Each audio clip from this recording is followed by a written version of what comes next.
As a little girl, Cynthia Garrett had dreams of being on TV. But she was sexually abused at the age of 9, which left her broken and numb for many years.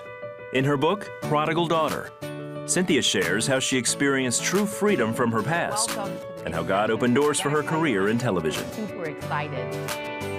Cynthia Garrett joins us now, and thank you for being here.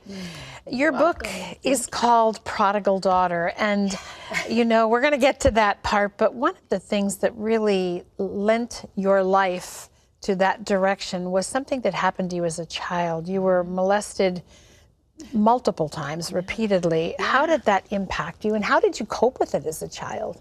Well, I think, you know, childhood sexual abuse is we cope with it as kids, I think, by shoving down the pain and the emotions of it, you know, the brokenness that occurs, you know, all those different emotional parts that, honestly, they come back to try to control your life. You know? Definitely, again and again and again, until you figure out how to be set free, and that's what your book is really all about. You know, you had rough beginnings. You had the abuse as a child. Your parents divorced, which is also very devastating to children. Really tough. I adored my father and my mom, so my home breaking up was, a lot of people, I think, discount how damaging divorce is. Because we don't want to think about it. No, you know? especially in the world of baby mamas and daddies that we live in, and everyone's so cavalier about the family unit. Yes, exactly. And then you go on to get a law degree. So, I mean, all these things, as powerfully as they impacted your soul, didn't stop your drive to move forward. Yeah, I became, you know, I read an article that said that there are two kinds of abuse survivors.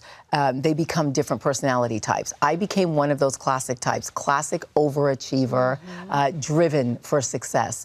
And I honestly was driven to find my identity in success. So from the time I was a little girl, I would say, I want to have my own TV shows like Barbara Walters, I want to live a celebrity life, and I want to go to law school so that everyone knows I'm smart. And you did all of that. But then there's what happened that this self-sufficient, self-believing, very motivated, highly gifted woman marries somebody who is an abusive controller, manipulator? Yeah, because I think at the end of the day, I was still chained to my childhood abuse issues, severely low self-esteem, overachiever on the outside. On the inside, I felt unlovable. I felt like God had forgotten me. Yeah. You know, I felt like sometimes I think I was actually angry with God, even though I believed in him and loved him. I felt like, well, why did you let these things happen to me? What's wrong with me? Yes. Right. Where were you?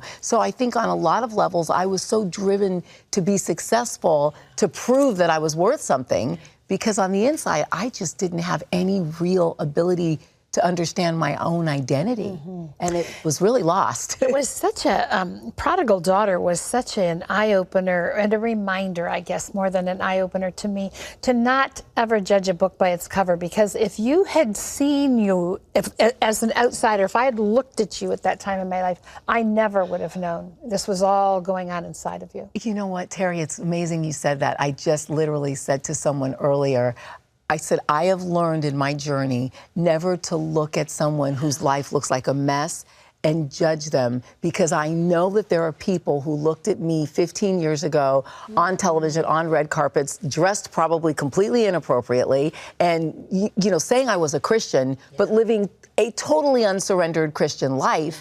They would have never looked at me and said, God's going to have that girl on pulpits around the world preaching the gospel, and she's going to be a voice in the body of Christ. No, she's going to be in faith-based media. No one would have ever thought that. You know, one of the things you address in your book that you do so well is tackling the issue, which I think is so prevalent in our day. You know, Jesus said, if you love me, you'll obey me. But when it comes to physical relationships in the church, I'm not talking about the world, but in the church, we walk with one camp in the Jesus side and one foot in the world side, and we live like it's okay. Why do we do that?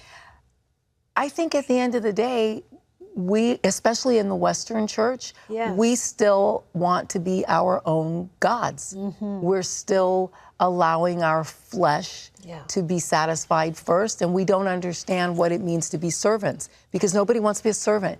And you know, it's like the whole phenomenon. I meet all these young men and women of God who feel called to Hollywood. Well, why Hollywood?